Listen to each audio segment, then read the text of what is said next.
I'm duly noted. This is my Rona body, and y'all are about to witness some greatness today. I've been sitting on this project forever. I am a budding home chef. I am a culinary artist, self-taught, and I want to share my joy of cooking with all of you. And I thought that all of you would love to come on the journey with me as I learn to upgrade my craft, play around in the kitchen, learn to do some fun stuff. Today we are going to make some fresh pasta. We got some pesto, some roasted veggies. You're gonna see me whip this up, pull it all together. It's gonna be fun. It's gonna be delicious. First, let's prepare our dough.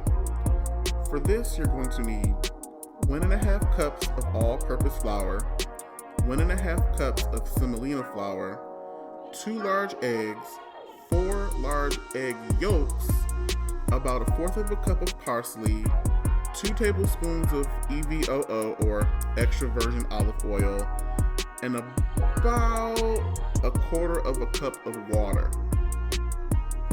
If you can't find semolina flour, you can substitute that for more all-purpose, but semolina flour adds that extra gluten so that we can get the texture that we need for pasta.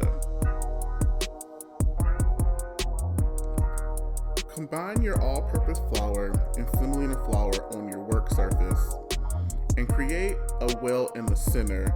It should be about 6 inches across. Add in your eggs, your yolks, your parsley and oil to the well. Then take your fork and begin to form your batter. You want it to be the consistency of maybe a cookie dough or something in between that and maybe cake batter. Notice how I start taking the flour on the edges of our well and integrate it into our egg mixture. Once you do that, pull everything into each other and begin to form and gather your ball of dough. It's gonna feel kind of weird because the center of it is liquid and the outside of it is the flour. But bring it together. You want it to be a nice ball. And then you're gonna begin to knead the dough. We gotta bring it together. So we're gonna add some water. Please be sure not to add too much water. You do not want your dough to be wet. You want it to be smooth. You want it to be malleable, but you don't want it to be sopping wet. I suggest that if you're new to this, you add 1 tablespoon at a time. Work that dough, bring it together. You see I'm giving it a lot of action. The other thing that we're doing here is we're working the gluten. We're helping that dough become elastic so that we can get the texture and the consistency that we need. If you're doing this solely by hand, it'll take about 10 to 15 minutes to get you where you need to go. I'm a little bougie. I have a KitchenAid mixer. So I threw her into the mixer so that she can get that good tug. She can get thick. We want our dough to go from Megan Good to Megan the Stallion. Since I chose to use the KitchenAid mixer, we're gonna cut down our time. So instead of that 10 to 15 minute mark for the hands, the mixer will be on for about 8 minutes. Once your dough is finished, place it in a glass or aluminum bowl, cover it with plastic wrap, and set aside for 2 hours. Yeah, girl, 2 hours. Dough takes a long time. You gotta let it rise, you gotta let it proof. While we wait on our dough, let's begin to prepare the other aspects of this meal. Shrimp. Shrimp is really good at absorbing flavor. I really suggest you take some time to marinate it. It'll give your shrimp an extra kick. Let it marinate for at least 30 to 45 minutes. If you can do it overnight, fantastic.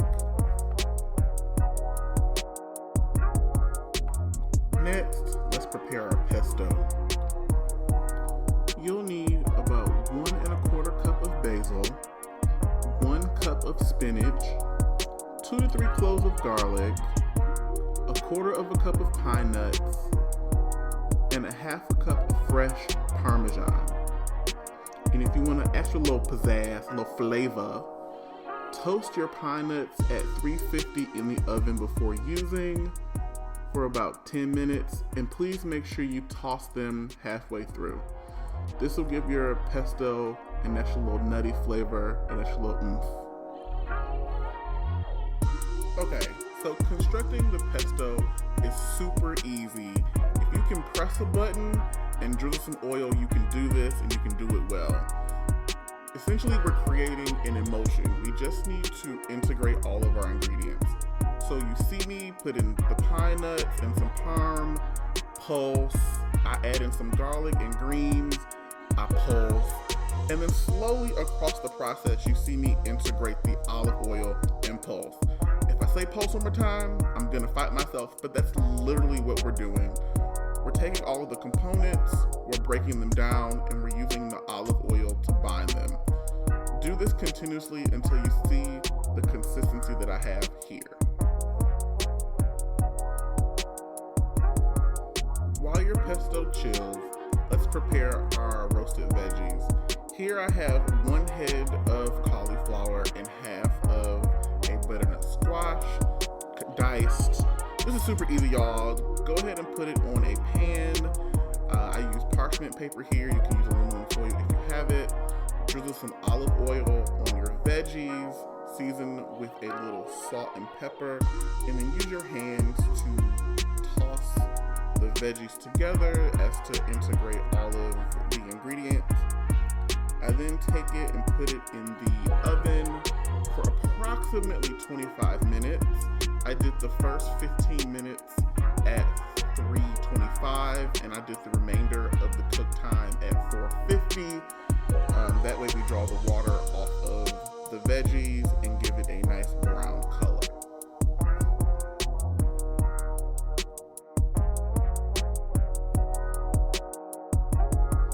It's been 2 hours and now we can finish working with our dough. Make sure you flour your workstation and portion out what you're going to use.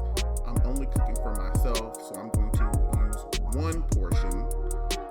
Take your dough, roll it out on your surface roughly into a 20 by 12 inch rectangle. The dough should be thin enough to see through it. Here you see me working with my dough, trying to get my rectangle. I told you all at the beginning of this, it's going to take some patience. Dough can be difficult to work with. As you can see here, my rectangle looks like an oblong, but we gotta keep moving forward. Once I got my pasta in the shape that I wanted it, I'm starting to roll it jelly roll style. Make sure that you flour each portion of your roll as you're pulling it together. Now that I have my little pasta roll here, I can begin to slice the noodles into the shape that we're going to use. So using a thin, sharp knife, here I have my chef's knife, cut the dough crosswise into about 1/3 of an inch pieces, and then with floured hands, unroll the dough slices into ribbons.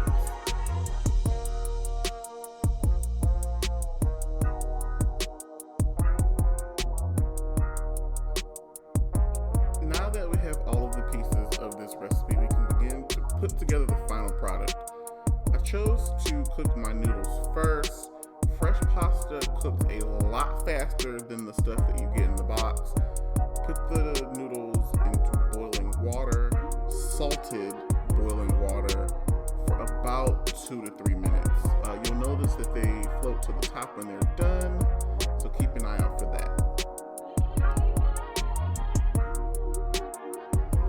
I set my pasta aside so that I can finish cooking my shrimp. It's been marinating.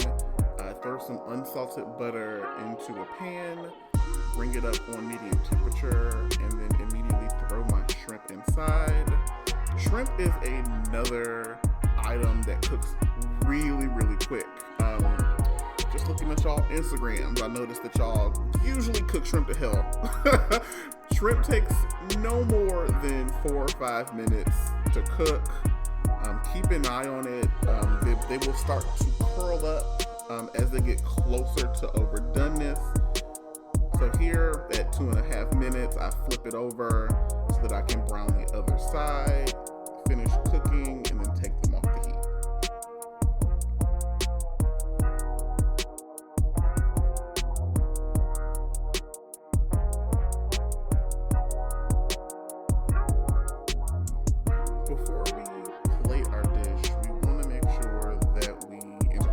pesto. We spent so much time working on it, and now we need to coat our items in the pesto. So I take my aluminum bowl, I put in my serving of pasta, I put in my roasted veggies, I put in my shrimp, and then I add in 2 to 3 tablespoons of pesto. And then I take my spoon and I beat it to hell. No, I'm kidding. Be gentle. You don't want to, mess up the items you spent so much time working on, but you do want to integrate it. So take your spoon and mix until everything is coated and everything looks pretty.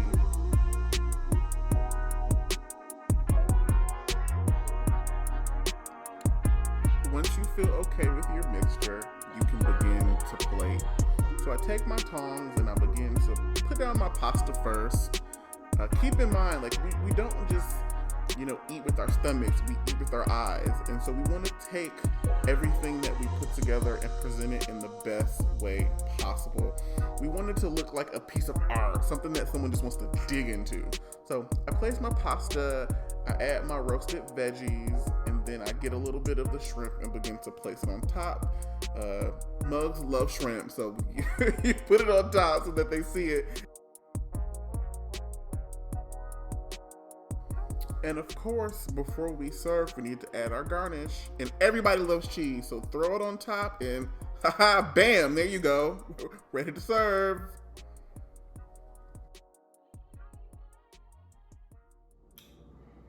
Well, thank you all for watching. I really hope you enjoyed today's content. Put a lot of effort in it. Girl, I'm out here, I'm cooking, I'm prepping, I'm doing the audio, I'm doing the production. My goal is to put out a video every week, but bear with me as I learn the ropes and figure all this stuff out by myself. Before you take off, don't forget to like the video, subscribe to the channel, and you can also find us at social media here. Once again, thank you for your time, and I'll see y'all soon. Deuces!